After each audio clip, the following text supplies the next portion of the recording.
People often say to me, "Are you sorry you played a dumb blonde?" No. I think she was one of the best ones around and out there, and I'm still proud of her. You were? And they fired me. They fired me for asking to be paid commensurate with the men. That's not Jay's voice. Janet, get rid of him. Chrissy, let's hide in the kitchen. How important was it that you reconcile with John before he passed away? I haven't talked to him for 20 years, and the receptionist said, "You have a phone call." She said, "It's John Ritter." What was it like being on set with Patrick?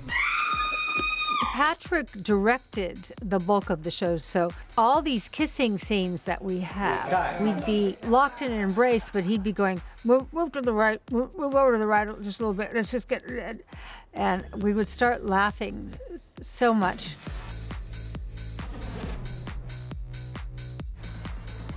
How is it that you haven't slowed down? People say, oh, I'm gonna retire. You haven't slowed down a bit. Why? Why? I'm young at heart and healthy, and you know, I always thought, I'm 74, and I always thought at this age I'd be old, but I'm not old. I'm chronologically old, but I'm not old. And you are also a businesswoman in this phase of your life. Yeah. How is it that you became this person who could turn anything into gold? I think you have to look at the worst things in your life as your opportunity. So when I was on Three's Company, when I signed on, I just wanted the gig, and I don't even know what I signed. Sure, I'll sign. But at year 6, when I was averaging 55 national magazine covers a week, I was on Barbara Walters in 60 Minutes in 2020, and I had my own television specials, and I worked with Sinatra, and I was the last one to work with John Wayne and Sammy Davis and all these legends. I could not have improved upon what I was doing. The public loved Chrissy Snow. I loved Chrissy Snow. Yeah, this is the only sometime when we had some time. I loved being her, you know, her language. And so we went in to renegotiate in year 6 because I had to. My contract was up. And they fired me. And they fired me for asking to be paid commensurate with the men. So when Alan came home from that negotiation, he said, "You were fired when I walked in." This was their plan. They need you as the example, so no other woman in television will get uppity and think that they could ask for parity with men. And so I was the perfect person to be fired. I sat in my living room. Why did I do this? Why? The greatest gig in television. Why? This character that people love. And I heard a voice. And the voice in my head said, "Why are you focused on what you don't have? Why don't you focus on what you do have?" And I sat there and I thought, what do I have? And then I realized, wow, I have enormous visibility. Everybody in this country knows my name. Would you welcome, please, Suzanne Somers. So the power of television is immense, and it's global. So that's how this journey began. Come and knock on our door. Come and knock on our door. We've been waiting for you. When you look back at that character, Chrissy Snow, because when people saw Chrissy Snow, they were like, oh, the ultimate blonde. Yeah. Does it make you laugh at who Suzanne Somers was and who people thought Chrissy Snow was? I didn't quite know then who Suzanne Somers was. You know, it takes a long time for us to figure out who we are. But I did know that I had created, I thought about Chrissy Snow when I thought, how do you make a dumb blonde likable and hopefully lovable? Chrissy, don't you have something to do? Oh, yeah. Come in the kitchen and show me what you've got. And I gave her a moral code and a circuitous route to logic. She wouldn't tell a lie, and the audience got to know her so well that they started to laugh before she said it. That's gold in sitcoms. That's absolute gold. She was just an incredible character to play. People often say to me, "Are you sorry you played a dumb blonde?" No, I think she was one of the best ones around and out there. And I'm still proud of her. When I watch her, I laugh and smile, and I'm pleased. So it was a good thing. You start doing Three's Company. When do you know, like, oh my God, we captured lightning in a bottle? This is the thing. Like, people are losing their minds across the country. Year one. Really? Year one. Because it was Tuesday night, and it was Happy Days, Laverne and Shirley, Three's Company. Yep. That's when we would all plan our weeks around the television schedule. And I had this great lead up of Happy Days, Laverne and Shirley, and then Three's Company, just because it was a little naughty. The audience just loved it. Naughty today, it would be. It wouldn't fly today with all the PC stuff. I also told them that you were gay. I was just really involved in our show, and I had a child. So, you know, I had to, after work, get home and make dinner. At 18, I got pregnant. First time I ever had sex. Lucky me. And then I married Alan Hamill. That's funny because so many people look at Chrissy Snow as this ultimately single, fun Yeah. girl, and you're running home because Running you're home. like, I got a baby at home. Yeah, exactly. Wow. What is it that made that show still hold up today? The writing was incredible. It was that classic comedy, set up, beat. He's got muscles all over. He was flexing his earlobes. They saw the chemistry between John Ritter and myself, and so after a while they started writing for John and I, which didn't make Joyce very happy. But Joyce was Ethel. You know, Ethel was the greatest setup person ever, and Joyce was the greatest setup. I don't know if she'll like me saying that, but you need that in a sitcom. You need that balance. You talk about Three's Company, and you talk about the chemistry between you and John. Yeah. What was that? I mean, what was John like? What did he mean to you? Oh, well, he's the greatest physical comic of our era, on a par with Dick Van Dyke. John Ritter could flip over a couch, and it was choreographed like a dance. He did it the same way each time. I learned so much watching him. He was my real coach. I would just sit there and watch and see his brilliance. And he had his demons, you know. When people are that nice, they usually have demons. But the chemistry between Chrissy Snow and Jack Tripper was magical. Then who knows what? What? I think after I was fired, I think he irrationally got mad at me because he lost his sparring partner. I would be mad too, and there was no going back. It wasn't up to me. It was up to the egos of the producers. And had they been smart, that I was on, 6 years, it probably would have stayed on another 6. Easy. Yeah. Does it make you laugh now that you look at all the pay equity stuff going on, and you think back to like, well, sister, I tried this a long time ago. Yeah, I'm the sacrificial lamb here. Yeah. Somebody's got to be the sacrificial lamb. That was my lesson in when one door closes, you know, crawl through the window. Was it hard for you to be separated out? You're with Joyce and with John all the time, and all of a sudden then it just ends. Oh, it was so sad. It was so sad. It was like being shunned from your family, and whatever those producers said to them when they went back to the rehearsal hall, they painted me greedy. They painted me she's trying to ruin the show. And so the whole show, cast and crew, shunned me. So I never talked to anybody on that show ever again.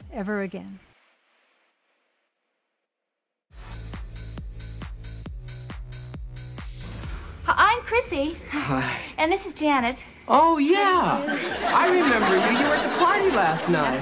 How important was it that you reconcile with John before he passed away? Wasn't that something? I'm at the beauty salon. Haven't talked to him for 20 years. And the receptionist comes over to me, and she said, "You have a phone call." And I'm all wet, and I said, "Can you take a message?" She said, "It's John Ritter." I made the same face. So I said, "John?" He said, "Hey, babe." He said, "I forgive you," which took a lot of maturity on my part to say, you forgive me? So I said, thanks. And he said, I'm doing a show, 8 Simple Rules, and we've got this dream sequence, and I have this nightmare, and in the nightmare, you and Joyce are in the nightmare. So I was kind of silent. I said, the public has such a craving for you and I to be together again. I don't think my coming back as a nightmare is the best thing that we can do. I said, why don't we look for a proper project for the two of us? And so we decided to do that. Let's find a show for the two of us. And then a month later, he died. Wow. So there might have been. Might have been. Wow. There might have been. So anyway, I love resolution and peace. And if I had stayed on Three's Company, and I did do Step by Step for 7 years, which I loved, but I would have been just another actress going from sitcom to sitcom, which is not a bad life. But the life that I created, I owned. You talk about Step by Step. Oh, Frank, I'm just afraid that our relationship is purely sexual. Well, we can build on that. And we were actually on the set of Step by Step. Yes, I remember. And okay, well then. When they said Patrick Duffy, I said, yeah, but is he funny? I've only seen him on Dallas. Can he do comedy? And they said, well, he's really funny on The Tonight Show, and he was really funny in The Office. So I thought, well, if they're that convinced. He's got this natural wit and the kind of physical comedic abilities of a John Ritter. So it's a real pleasure to work with him. Yeah, I agree. How was it working with? Patrick's a nice guy. He's a good guy. He's an honest guy, unbelievably funny. He's irreverent. He's a bad boy. He's got it all going. People, like you said, really connected with that character, though. Yeah. They loved your character on that. They loved the show. 7 seasons, right? Yeah, you guys 7 were seasons. 7 seasons. Longer than you were on Three's Company. Yeah. People forget that, don't they? It's got salt and it's got fat in it. I know. That's what makes it taste so good. I gave Carol Foster a moral code, too.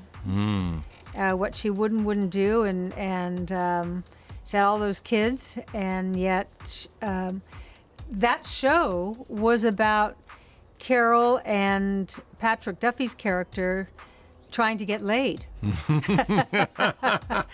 Every show was about that, and whenever they're getting close to that moment, a kid would walk in. What was it like being on set with Patrick? What was it like working with him? Well, Patrick directed the bulk of the shows that we did too. So all these kissing scenes that we have, he was also directing the show. So we'd be locked in an embrace, but he'd be going, move to the right, move over to the right just a little bit, let's just get, and we would start laughing so much. Our humor was in sync. He loved his wife. He unfortunately lost her, I think, 2 years ago, but he loved his wife, and I loved my husband, and so there was no jealousy of our spouses because we were all secure in the relationships that we had, and we had these darling kids. Yeah. And it also was kind of groundbreaking because you have this woman as a sheriff. I mean, it's just, it didn't happen at that time. Yeah, It was different. Yeah. And so here you go again, kind of pushing the boundary a little bit. Not realizing it, though. Not realizing it. No, I just follow the flow, and when it feels right in here, you go, yeah. So I don't know what's next. What a privilege it is to have written 27 books. Is it kind of crazy to be that like, people don't understand. It's hard for people to get. Like, you're that famous that when you go to Israel, people are like, oh my God, there she is. Yeah. Is that a crazy thing? Like, how do you handle that level of fame? You never take yourself too seriously, and nobody is better than anybody. The moment you start thinking you're better than anybody, you've lost. And I've never gone in that place. You are up here on, I mean, this is a beautiful piece of land. It feels like almost mystical. What is it that's so magical about being here? 43 years ago, we bought this at the height of Three's Company because my son and Alan had 2 kids, and they're all about the same age. And we were living in Venice, California, and when I'd come out of the garage in the morning, paparazzi were out in front, and I thought, this is not the life they have chosen. And so we bought this place so that they could climb rocks and eat dirt, you know, like boys should. Right. And 43 years later, we keep adding to it. So what a magical place, and what a safe place, you know. It's God and nature. You've been married to this guy for a long time. Yep, yeah. He's okay, huh? He's, I knew it the minute I saw him. He was hosting a show. Alan was the Johnny Carson of Canada. He had his own late night talk show, and he was like that guy. And then he came to Los Angeles. He'd gone as far as he could go in Canada. He came to Los Angeles, and he partnered with Dick Clark. And Dick and Alan created a show called The Anniversary Game. So I was hired to be that prize model on the very first day that he was there. And I walk in, and there's Alan Hamill, and everybody's standing around him. And he has this thing that Carson had, that men are attracted to him and women are attracted to him. I was so taken with him, I was scared. And he came over to me and said, he has apologized to me now for 50 years. He said, I didn't know what to say to you, so I said, would you mind getting me a cup of coffee? What an opening line. What an opening line. And then he asked me out. And I slept with him on the first date because I thought I may never get another chance. And I'm going to take advantage of this. And that's who I was going to be with. And I called my mother that day and I said, I met who I'm going to marry. Really? Yeah, yeah. Here's the thing, okay? Because I want to get this straight from you. I don't want to get this from a book. Okay. You've been together every night for 40 years now? Yeah, yeah, yeah. And sex twice a day? Well, not every day, but a lot of days. See, that's hormones. Because we're both on hormone replacement, you're in the mood. And if you're in the mood, why not? And we spend all our time together, and we have a true love affair. And what's the key to keeping it going? We give each other a lot of attention. I bet we tell each other we love each other, I don't know, several times a day. When you merge two families together, he's negotiating deals for you and everything. That could be hard sometimes. You had a lot of things that could have made this go off track. Yeah, but what do I know about making deals? He's a deal maker. We both know one another's strengths. And I never get in his way, and he never gets in my way. He doesn't tell me what to do in front of the camera, and I don't tell him what to do with what he does. As a person who keeps reinventing themselves and finding the next turn and the next turn and the next turn, you can do this for a long time, can't you? Yeah. I had a residency in Las Vegas, and wow, did I love being back on stage again. And one night after the show, the great thing about live shows is you strive to be great every night, but there are nights when you are great, when you know you've hit every mark. And we're walking down the hall to our suite, and I said to Alan, I'd like to be doing this when I'm 80. And I wouldn't be surprised if I was on the Vegas stage at 80. I love it. Again, 74 is chronologically old, but I'm not old.